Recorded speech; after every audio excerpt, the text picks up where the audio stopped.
Good evening, friends, and welcome to this weekly press briefing after the festive season of Diwali.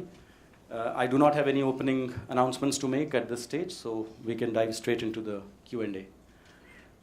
Vinita? Because Pakistan government yesterday made public some of the names of Indian diplomats working in the High Commission there, how is India viewing this development? Well, let me first of all say that we completely reject the baseless and unsubstantiated allegations made by Pakistan against certain officials of the Indian High Commission in Islamabad. The government categorically denies those allegations.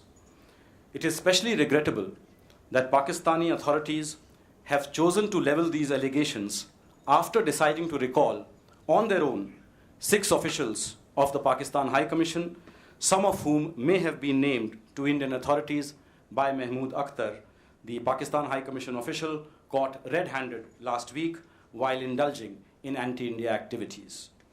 The allegations against the Indian officials represent an afterthought and a crude attempt to target these officials for no fault of theirs. We also regret the fact that Pakistan's step adds to the risks to peace and security in the region emanating from Pakistan's support to cross-border terrorism against its neighbors, its complete denial of the problem and deflection of its responsibility by resorting to fanciful accusations. We also note that the Indian officials falsely implicated were working in the fields of promoting people-to-people and trade and economic contacts between the two countries. Pakistan's false allegations against them have the potential to adversely affect the corresponding activities of the High Commission. The government also protests strongly the manner in which names and photos of the 8 Indian officials, 4 of them holders of diplomatic passports, have been published. This is against basic norms of diplomatic practice and courtesy. Moreover, the allegations against the Indian officials are prejudicial to their safety and security. We expect the government of Pakistan to take all necessary steps to ensure the security and safety not only of these 8 diplomats and officials, but of all the other members of the High Commission and their families while they are in Pakistan. Aditya? Because again, a question on Pakistan's cross-border terror. In the infiltration, there's been continuous LOC firing, and in a single day, there were at least 7 to 8 civilians who were killed, among them 2 very young kids as well. There were several others who were injured as well. What is India's response being so far on this? And apart from that, on the investigation of Mahmood Akhtar, have there been any crucial link of the ISI revealed so far? You mentioned about the names. Would you kindly elaborate on what names you are talking about and what was their role? Was there some kind of an ISI station being established inside Pakistan High Commission?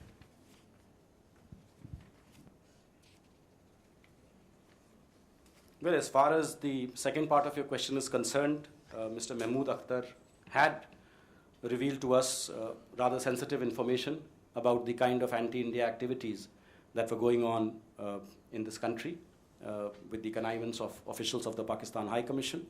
And our security agencies are currently seized of the matter. And we will, of course, get to the bottom of it. As far as the first part of your question is concerned, well, as we have been saying time and time again, that the root cause of problems between India and Pakistan is Pakistan's continued support to cross-border terrorism and its promotion as an element of state policy. And it is important for Pakistan to desist from those policies which are failed policies, which have led to its diplomatic isolation, as we have all seen. And unless and until that happens, I'm afraid, relationship between the two countries will continue to remain like this. Seema. Hello. You were talking about diplomatic isolation, but how, where? We don't see it.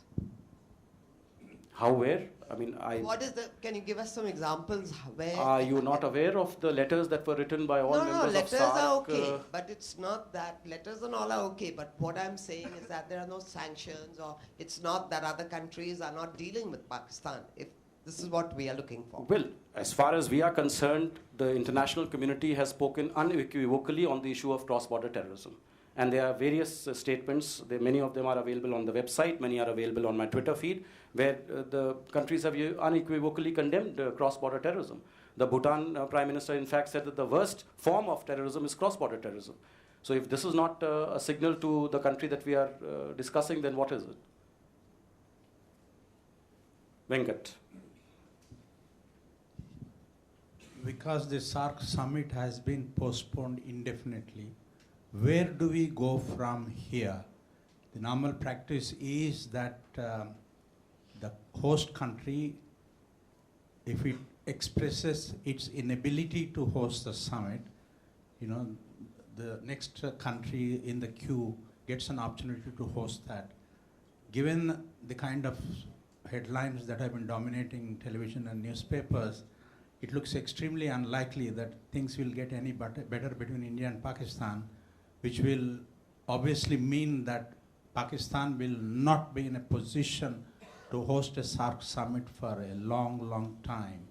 So has there been any discussion on what next? Thanks. Well, that is a question really you should put to Pakistan, because they are the ones who were supposed to host the summit in Islamabad, and they have now postponed it.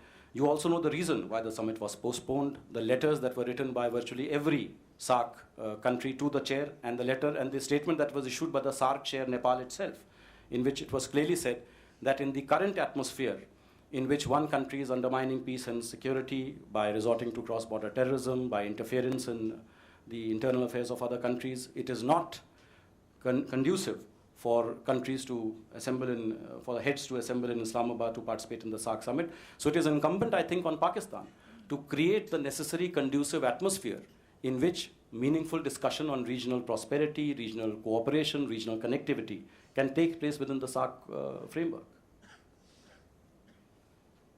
Ashish at the back. Sir एक दिन पहले ISPR ने कुछ तस्वीरें release करके ये आरोप लगाया भारत पे कि इंडियन फायरिंग में उनके कई सिविलियन नागरिक घायल हुए हैं. इस पर हमारे क्या कहना है?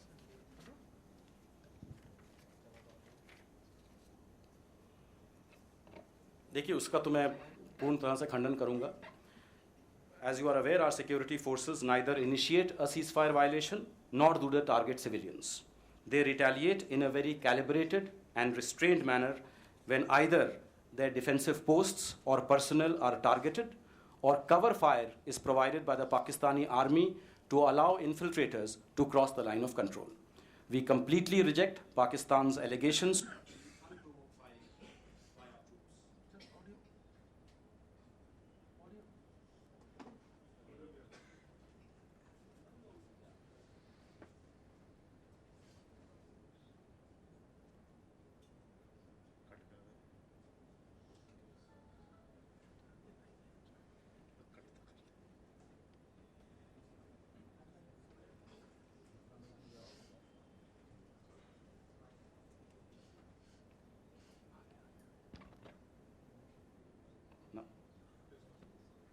Hello? Yes. So to continue, we completely reject Pakistan's allegations of any unprovoked firing by our forces. I would like to remind you that we have lodged a strong protest with Pakistan on killing of our civilians and shelling by Pakistani forces. In fact, several districts along the international border and line of control, in several of these places, normal life has been affected, people have been displaced, and over 100 schools have been closed. I would also like to remind that approximately 2/3 of the ceasefire violations this year by Pakistan have taken place in the last 5 weeks. So I think this itself tells you very clearly what the truth is. Manish.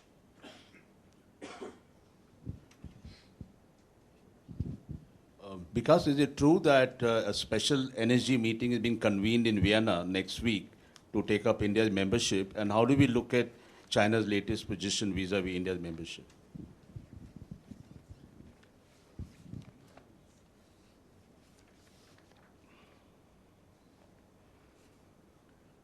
Yes, we are aware of the NSG consultative meeting which is going to take place in Vienna. It is not really for us to comment on it because we are not, as you know, inside the room. However, after the NSG plenary meeting in Seoul, we have had continued conversations with NSG members and remain engaged in the process. We have lodged our application. It is now for the NSG members to consider it and take a decision on it. As far as the Chinese position is concerned, as you know, we just had a second round of very fruitful talks between the head of our Disarmament and International Security Affairs Division and the Chinese lead negotiator on the NSG issue. This was preceded by a round which had taken place in Delhi. Both sides have very freely and frankly discussed their positions and have agreed to continue that engagement. So we remain hopeful that eventually China will see the logic of India being inside the NSG, which ultimately is going to benefit global non-proliferation, global nuclear non-proliferation regime. Ranjit. The State Council of China is meeting Indian National Security Advisors. What is the specific purpose and agenda of the meeting?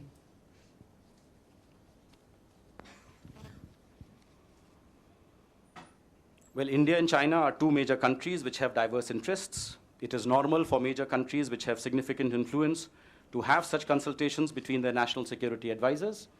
As you know, the meeting is going to take place in Hyderabad. And during the meeting, various issues of bilateral, regional, and global interest will be discussed. I must clarify, these are not SR talks. 4th, yes. Nilova?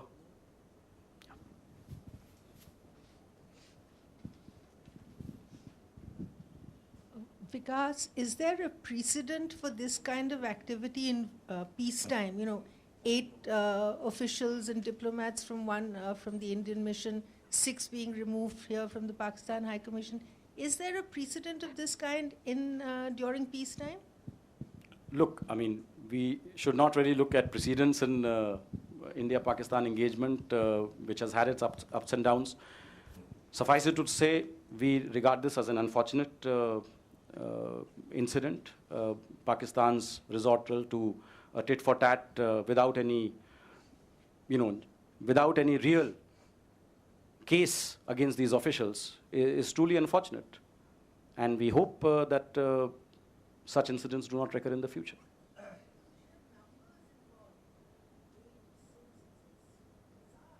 But as I said, we expelled only one person from India because he was caught red-handed indulging in anti-India activities.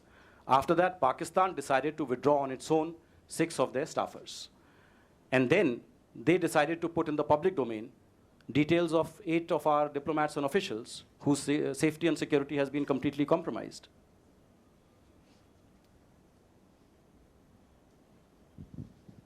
Pakistan foreign office ने tweet करके ये कहा है कि इन 8 भारतीय राजनयिकों के संबंध जो हैं वो टीटीपी से हैं। बहुत गंभीर किस्म के आरोप लगाए गए हैं पाकिस्तान की तरफ से।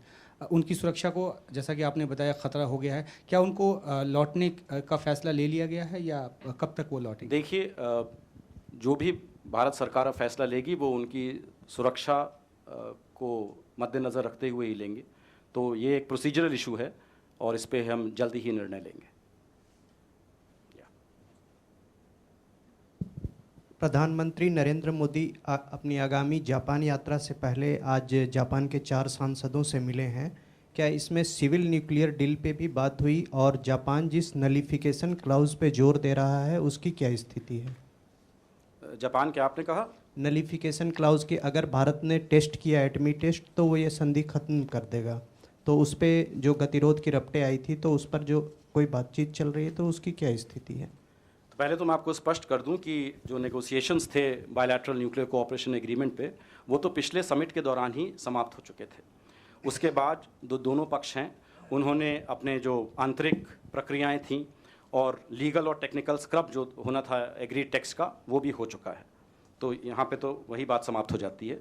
लेकिन अब ये कि ये उस समिट में साइन होगा या नहीं होगा मैं पहले से कैसे कह सकता हूँ? समिट तो होने दीजिए, समिट के बाद आपको पता लगेगा कि क्या उसमें परिणाम उसके क्या निकले।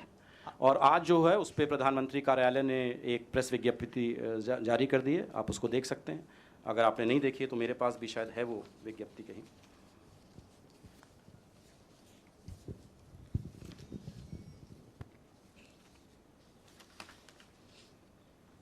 This is in English. A delegation of Japanese parliamentarians called on Prime Minister Shri Narendra Modi today. The delegation was led by Mr. Toshihiro Nikai and included Mr. Moto Hayashi and Mr. Tatsuya Hirano. The Prime Minister recalled his interaction with the Japan-India Parliamentarians Friendship League in September and welcomed increased interaction between the legislatures of both countries. The Prime Minister also called for strengthening exchanges between state-level legislatures. The Prime Minister welcomed the initiative of Mr. Toshihiro Nikai to raise awareness about the threat posed by tsunamis and sought strengthening of bilateral cooperation in the field of disaster risk reduction and disaster management. The Prime Minister also said that he is looking forward to his visit to Japan next week. So that's the readout of the meeting that was held today. Tripti? Mr. Swarup, there have been reports that Britain's Prime Minister Theresa May is expected to raise the issue of 6 Britons lodged in a Tamil Nadu jail when she meets our Prime Minister during her India visit. How is India likely to view this request for their release? Thank you. As you are aware, the crew of the Seaman Guard Ohio appealed against the decision of the Sessions High Court. The appeal process is ongoing in the Madurai bench of the Madras High Court. The matter, therefore, is sub judice. Yeah.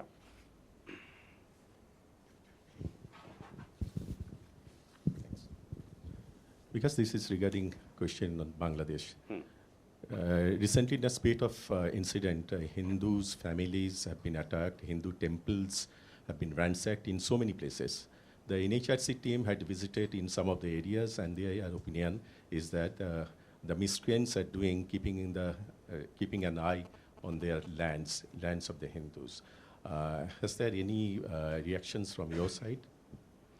Well, all I would say is that the High Commission of India in Bangladesh has been in touch with the government of Bangladesh immediately after hearing about these incidents. They will continue to work with the government of Bangladesh to ensure that the interests of minorities are safeguarded.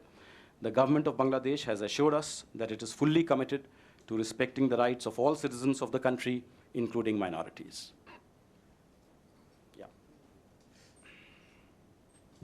Thank you. Just on Theresa May's visit, can you give us any indication, any more detail on the agenda and in particular issues that may be raised from the Indian side, such as, for example, the issue of Indian student visas in the UK and also the long-standing issue of the Kohinoor diamond? Look, we are not in the business of speculating what will or will not be discussed. The visit will happen, as you know, next week, and then you will know very well what was discussed and what was not discussed. Both Prime Ministers will address the media as well in terms of their press statements. But let me give you some more details about, about some of the elements of her program. She will be visiting India during 6 to 8 November 2016. As we all know, this is her first bilateral visit outside the European Union. She will hold bilateral talks with our Prime Minister. Along with Prime Minister, she will inaugurate the India-UK Tech Summit on the 7th of November in New Delhi. The decision to hold the India-UK Tech Summit was agreed to during the visit of our Prime Minister to the UK in November 2015. The summit is being organized by the Department of Science and Technology and the Confederation of Indian Industry, and it demonstrates the importance and expanse of science and technology cooperation in the India-UK partnership. At the summit, government officials, business leaders, and scientists will engage together to see how best science and technology collaboration could be leveraged to open up new opportunities for bilateral business, trade, and investment. New initiatives on deepening science and technology collaboration between India and the UK are expected to be announced at the summit. Under the umbrella of the India-UK Technology Summit, 4 other summits are also being organized. These are the India-UK Higher Education Summit, the India-UK Innovation and Entrepreneurship Summit, the India-UK Design Summit, and the India-UK Intellectual Property Rights Summit. A meeting of the Joint Economic and Trade Committee, JETCO, chaired by the Minister of State for Commerce and Industry, Srimati Nirmala Sitharaman, and the UK Secretary of State for International Trade, Mr. Liam Fox, will also be held during the visit. A meeting of the India-UK CEOs Forum will also be held alongside JETCO. India and the UK have robust trade and investment partnership. Bilateral trade in goods stood at 14 billion in 2015-16. India is the 3rd largest investor in the UK. UK also happens to be the 3rd largest investor in India and the leading investor among the G20 countries. The JETCO meeting will discuss how to further strengthen trade and investment relations between the two countries. As far as the issue of student visas is concerned, yes, it is true that in the last year or so, the number of Indian students enrolling in UK universities has gone down by almost 50%, from around 40,000 to around 20,000 now. This has happened because of restrictions on post-study stay in the UK. Indian students and people-to-people relations are important pillars of India-UK ties. We have raised our concerns on the difficulties being faced by Indian students with the UK side, and we expect mobility issues to be raised during this visit. Maha.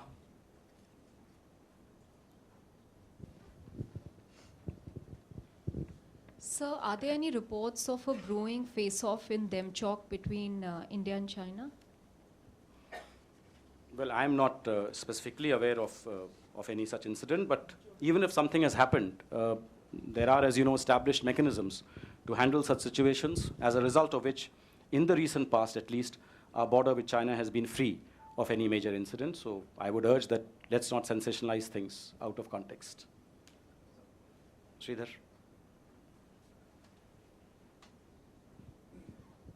Sir, did the Pakistan High Commission lodge any protest with the MEA when the names of 4 of their diplomats were made public by certain Indian TV channels last week? Did they hold any confabulations with the MEA? Did they express their concern that the names of 4 of their diplomats were made public first? I am not aware of this, but we do know the public statements they issued after that, saying that their safety has been compromised and things like that, and then of course they decided to withdraw them. Parul. Mr. Shashi Tharoor has suggested that India seek an apology from Britain when Prime Minister Theresa May comes visiting for the Jallianwala Bagh massacre. So do you have any comments on that? Would India be seeking an apology? All I would say is that India-UK ties, while rooted in history, have a very forward-looking agenda. Yes, Ian.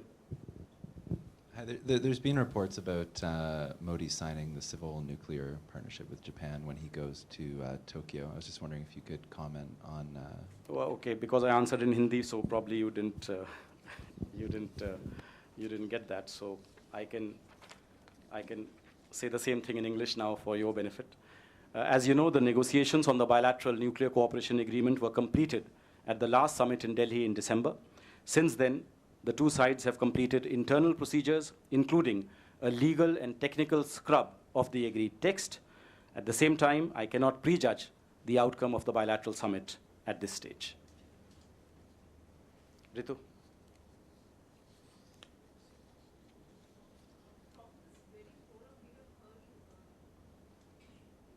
From this very forum, we have heard you underlining the importance of diplomatic ties with Pakistan. So now this withdrawal of officials from both the sides, is it going to curtail the diplomatic functionings of the respective embassies? And is India going to send more officials to replace them? How is it going to function? And well, we have not yet recalled any of those officials. Only one was declared persona non grata, and that particular gentleman has returned to India. So certainly, I mean, I have already commented on this issue that, this kind of a downward spiral does not do good to either side. And we hope that Pakistan will desist from making unsubstantiated allegations and, jeopardizing the safety and security of our officials there.